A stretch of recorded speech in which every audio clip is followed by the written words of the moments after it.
Today I'm going to go over the most recent way to update your EK1 Mini2 Plus.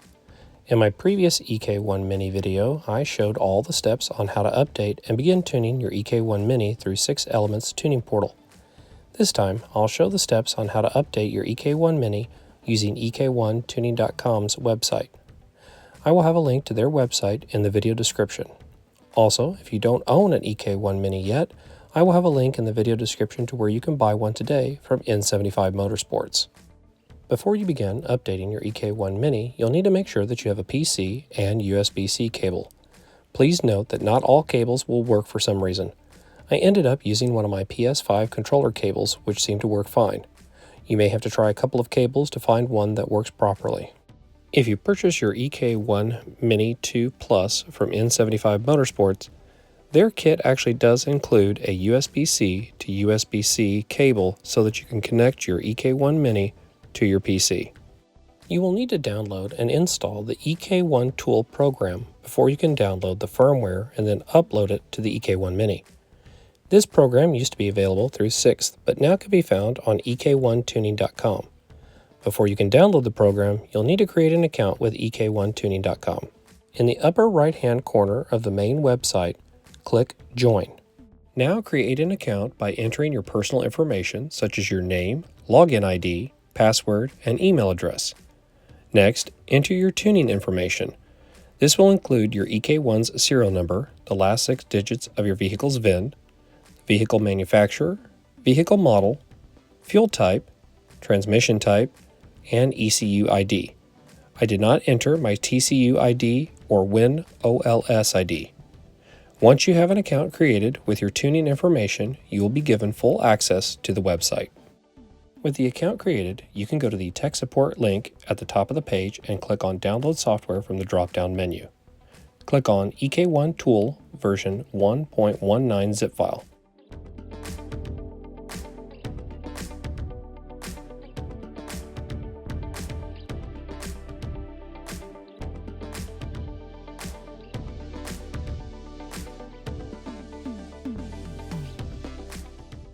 This file will download and then need to be unzipped. After the file has downloaded, open the folder and double-click on EK1 Tool Upgrade file. A pop-up screen will appear. This is a Windows safety warning. Click on the More Info link and then Run Anyway.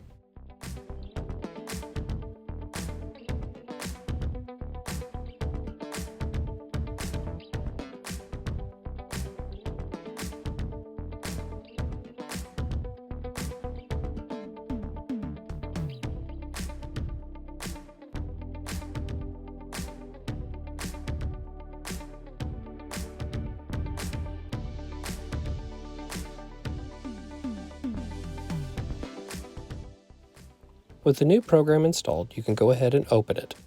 You should see the program on your desktop. When you first open the program, it may be in Korean. To change the language, click on the first heading located in the top left corner of the screen. This is the Options heading. Next, click on the first line of text. This is Language. When you hover over the text, another line should come up with a line of text and the word English under that. Click on English. This will update the language. You will be forced to close the program for the update to take place. Now that the language has been updated, go to connect the EK1 Mini to your computer using a USB-C to USB cable. The EK1 should power up when the cable is connected. Use the arrows to scroll down to System Settings. Click Enter. Scroll down again to number 11, PC Communication. Click Enter. If the USB cable is working properly, you should see USB has been connected on the EK1 screen. The EK1 Tool program should also show Module Connected, which will be highlighted in green in the lower left-hand corner of the screen. Within the EK1 program, click on Check for Upgrade. Next, click OK. A language box will pop up.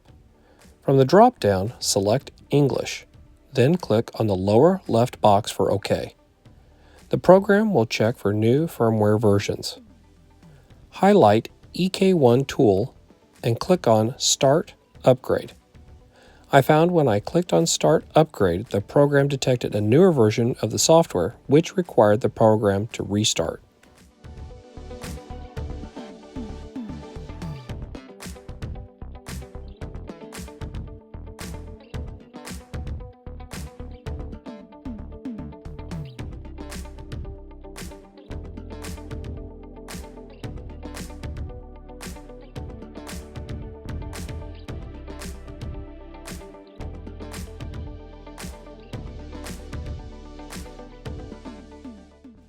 After the software performed its update and restarted, I had to go through the Check for Update process again.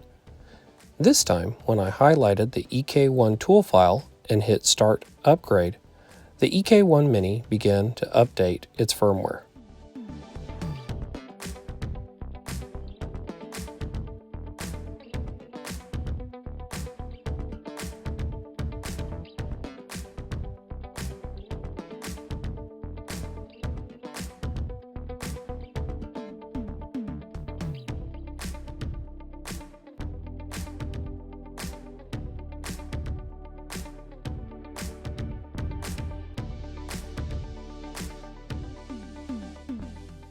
After the firmware update is finished, you can click OK.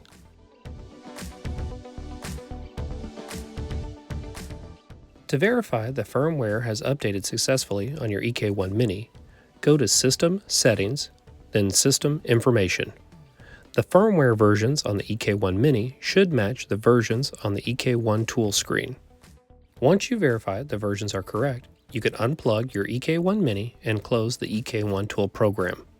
This completes the update of the firmware on your EK1 Mini. Thank you for watching. Please like, share, and subscribe for more content.